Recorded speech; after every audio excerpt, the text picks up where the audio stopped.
Sparkle Beats, and welcome back to my channel. For today's video, we're going to be talking about ways to control your emotions. So this is your emotions 101 lesson, because once you control your emotions, you'll be able to, I wouldn't say conquer anything, but you'll be able to feel like you can conquer anything because you're more disciplined. You can control the situation, you can control as to how you react to things as well. So I'm doing this video because a lot of things in life, we aren't able to control things, but once you're able to react to things, you're able to somewhat diffuse the situation, or not like bend it to the way that you want it to be turn out, or closest to the way that you want it to turn out. And guys, what I mean is that you shouldn't throw away your emotions. You shouldn't not heal and look into your emotions to forget about them. No, that's gonna just compress everything and you're gonna burst like a volcano. And you're a human. You are not a bottle, so don't bottle it up, okay? And so many things are not going to go the way that you want it. So you need to control your emotions. And sometimes it's because you can't control other people's emotions. So you need to make sure that you're reacting in a situation that diffuses their emotions. A good example from my past was like when I was in McDonald's. When I worked at McDonald's in like my teenage years, best believe you're gonna get different types of customers. Whether you worked in customer services, whether you worked on like the front hill of anything, or whether you're on the phones all day, you're going to come across people who deal with different emotions every single day. From McDonald's, there were many times when things were sold out and people were angry. The flow machine kept breaking after was broken for the 100th time. Times when there's a queue and it's busy, but people actually have to go to work, so they were going to be late. There were times when the hot machine, which was very rare, but the coffee machine wasn't working, and some of the customers needed their hot drink of the day. I remember the time when the cash machine wasn't working, which happens because you can't always rely on technology. I remember one weird thing happened that's never happened before was when we ran out of buns. Okay, when we ran out of buns, I was just like, what? What? But luckily they were able to diffuse that situation and react to it in a good way, so that we can have buns in the store and sell actual burgers. But there were times which is rare, but when the electricity just stopped working for the whole restaurant. So it was things happen even to businesses, not just people, but you need to know how to react to the situation. Let's actually get into it. Okay, so controlling your emotions, not reacting to the situation. You're able to become more peaceful, be able to become more calm. And this is really good because I feel when you're calm, you're usually able to think straight. You're able to let go of things, especially if you're into manifestation, you understand, letting go of things. And also, it's usually the people who are calm that are trusted. In a situation, you might have in a crazy situation, you might have a workplace and everyone in the workplace worried and anxious because of the situation that may have occurred. It's usually the managers, the head of the business, that are usually calm towards the situation. They may have a tad bit of panic in them, but they're calm because they know that they need to deal with other people's situations. They need to deal with their own emotions, and they also need to fix the situation that's happened as well. You think straight and make you make better decisions and make you more trustworthy as well. I was watching this when I was doing my French studies. I watched this film twice, but I remember this one thing that I always remember is it was a motto from the story. It said la haine creates la haine. So what it meant was anger creates anger. So if you react to a situation in a certain way, then it will make that situation worse. For example, imagine you have an anxious person and there's an anxious person and you approach them anxiously, it will make them more anxious, won't it? But if there's an anxious person and you approach them very calm, assured, everything's gonna be okay, then it will calm them down.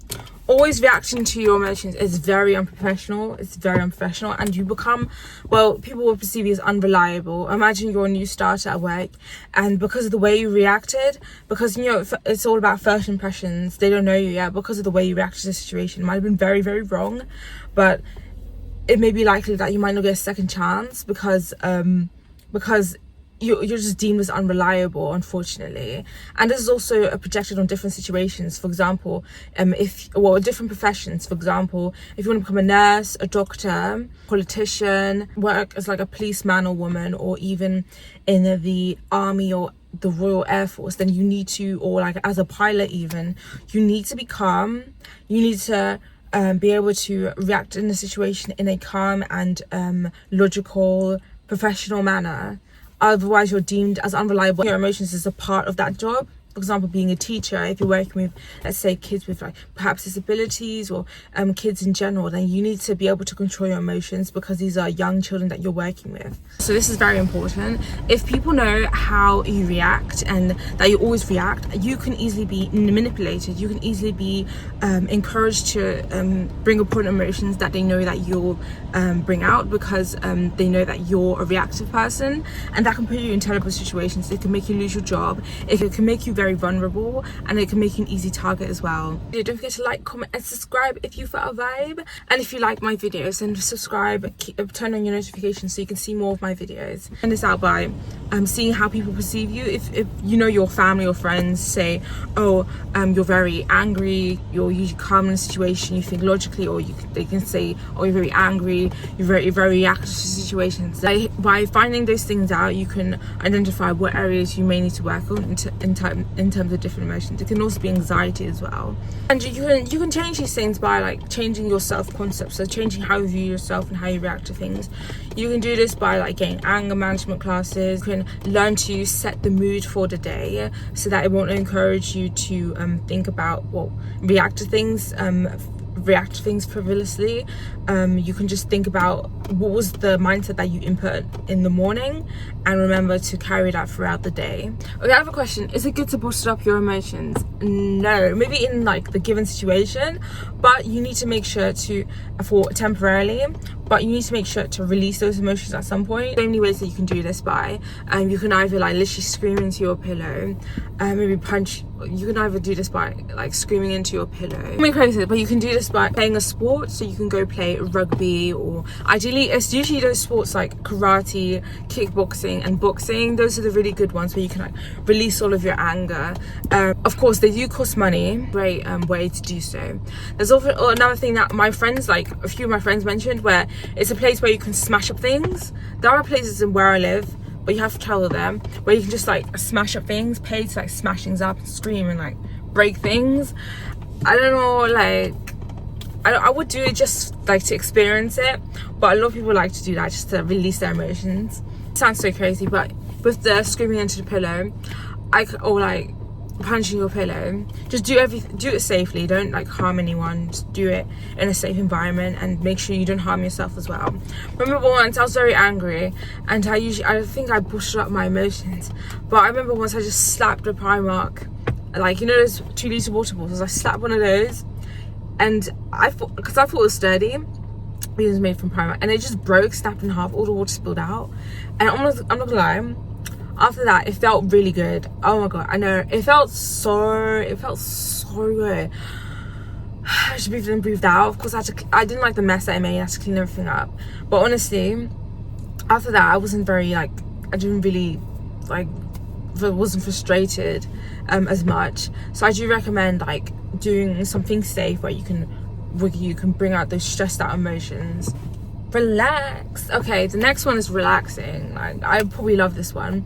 You can do it because like you not being able to control your emotions maybe due to build up stress. So what would be best to relieve this is to relax. So you can go to a spa, you can get regular massages, you can meditate, do yoga, Pilates, go on holiday, go for a run, listen to calming music, read a book, go outside, go to the park, sit down on grass, breathe in, breathe out, and just like have a solo picnic and read a book. You can paint by yourself, light up a candle, and just like read in your room or something. It would be best to stay away from the source of the problem, and also to find a solution to the problem. So once you find a solution to that problem, you feel some sort of relief that can make you relax. Another thing I like to do is when I'm about to release some emotions, is best to, I think, it's best to think of a worse situation that you were in and think of how you reacted to that, how it affected you, and also think that if that was a hard situation than what I'm in now, then it means that I can overcome this. I cannot react to the situation because I've been in this situation before, so there's no need for me to react because I was able to go through it without reacting. That's a really good idea. Think before you speak, think before you act, one of those, depending on the situation. But you've heard it before, it's simple. Well, it sounds simple and easy, like just do it, that slogan, but it's literally as simple as that. Think before you do something, think before you speak. And I need not say no more. This links into meditating, but I would say close your eyes, only because when you close your eyes, it just encourages you to think. You can do this as you're doing yoga, meditating, but once you close your eyes, like closing your eyes helps you like process your emotions. You don't have to look at the situation or start thinking about it. You just close your eyes, breathe in, breathe out, just release those emotions. If it does become a problem, if it does escalate, it will be best to get anger management classes, to go to therapy. There's so much access to therapy. You can do it online, you can go to therapy sessions in person, but there's so many, well, of course you have to find the right person, but there's so many ways that you can go to therapy. And lastly, this is the last thing, just because you have one outburst doesn't mean that you can't control your emotions. So don't let that outburst define who you are. Emotions are just fleeting. It comes and goes.